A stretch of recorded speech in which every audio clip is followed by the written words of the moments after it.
هغه شپه چې پر تخت ناست ظالم ولزی نه دښمن راغی نه توره پورته شو. یوازې د یو بوډا فقیر دا تر اسمانه. خلک وایي چې کله ظلم خپلې وروستۍ پولې ته ورسیږي نو ځمکه نه بلکې اسمان ځواب. دا د هغه فقیر کیسه ده چې توره یې پورته نه کړه خو د ظالم تختې ولړزاوه. د پیړیو زوړ ښار نوراباد د یوه تور سیوري لاندې راغلی و. د کلي دیوالونو د وینو لیکلې کیسې بیانولې. ملک ظاهر یو داسې نوم چې د خلکو په زړونو کې ویره وه. ملک ظاهر پر خپل تخت ناست په غرور ویل دا سلطنت زما دی، هره ساه زما په اجازه چلیږي. څوک چې زما پر ضد وغږیږي ژبه یې بنده کړئ. د نوراباد په بازارونو کې لوږه واکمنه وه. سپاهیانو فصلونه لوټل، کورونه یې سوځول. خلکو اوښکې تېرولې ځکه ژړل هم جرم. د ښار د زاړه جومات په سیوري کې یو صوفي فقیر اوسېده، بابا رحمت الله. سپینه ږیره پر مخ سکون او په سترګو کې نور. یو ورځ د هغه شاګرد عمر وپوښتل بابا خلک وږي دي، بندیان دي، مري، ای الله هر څه ویني. بابا ور وویل زویه الله راشمېري، هره اوښکه لیکي. انتظار وکړه. هماغه ماښام یو مور پر خپل وژل شوي ماشوم ژړل. زما ماشوم څه کړي و؟ هغه بېګناه و، بېګناه.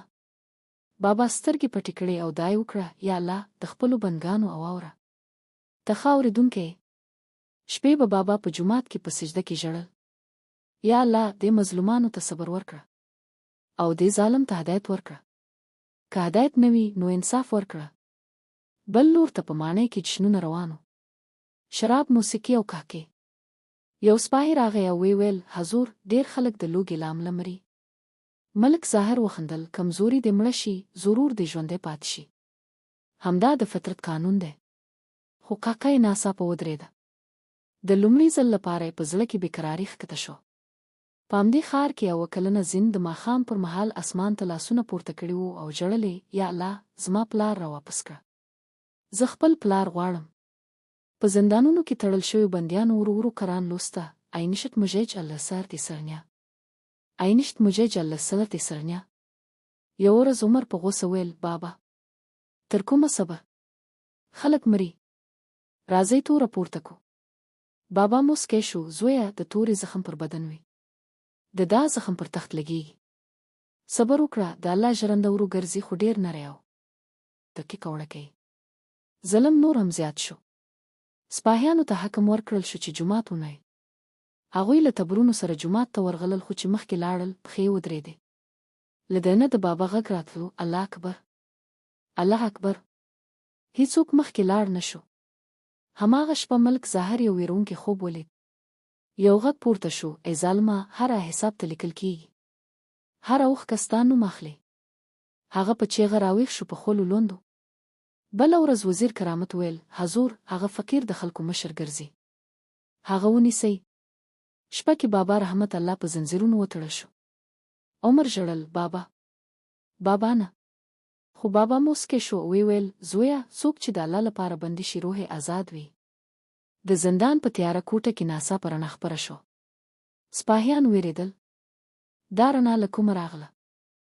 دلته خو څراغ نشته. وروسته یو ورځ اسمان رنګ بدل کړ. سره زرین وریځې پر ښار خپرې شوې. عجیبه چوپتیا خوره شوه. د ماڼۍ دیوالونه درزېدل پیل شول. درباریان چیغې کړې حضور دیوالونه ماتیږي. ملک ظاهر د لومړي ځل لپاره وېرېد. وزیر کرامت په ناروغۍ کې په عذاب مړ شو. ما ظلم کړی، الله دې ما وبخي. د پوځ جنرالان یو پر بل وجنګېدل. سلطنت له ده نه ماتېدو پیل وکړ. او بیا یوه سهار بابا رحمت الله خوشي کړل شو. هغه له زندانه راووت، اسمان ته یې وکتل او یوازې دومره یې ویل الله واورېدل، الله واورېدل. بالاخره ملک ظاهر بیخي یوازې پاتې شو. یوه شپه هغه بې له تاجه بې له شاهي جامو په خاموشۍ د بابا حضور ته راغی. بابا زه ستړی شوی یم، ډېر ستړی شوی یم. بابا سترګې خلاصې کړې. راغلی کښېنل. څه شېبه چوپتیا وه. بیا بابا ویل ظلم کوونکی تر ټولو مخکې ځان تباه کوي. ستا خوب ولاړ، سکون دې ولاړ، د سترګو نور دې ولاړ. دا د الله لومړنی حساب و. اوس هم د توبې دروازه خلاصه ده. د ملک ظاهر غږ ولړزېد ایا زه بخښل کېدای شم؟ بابا ویل له الله وپوښته. هغه ویلي چې توبه کوونکي خوښوي. او بیا د کلونو وروسته ملک ظاهر وژړل. بابا د هغه پر سر لاس کېښود. یا الله د بنده ته هدایت ورکړه. توبه یې قبوله کړه.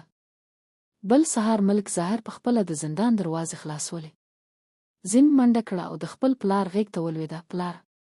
پلاره. دا صحنه چې ملک ظاهر ولیده مخې واړاوه خو ګیر پیدې. بیا یوه ورځ هغه د خلکو مخې ته ودرېد.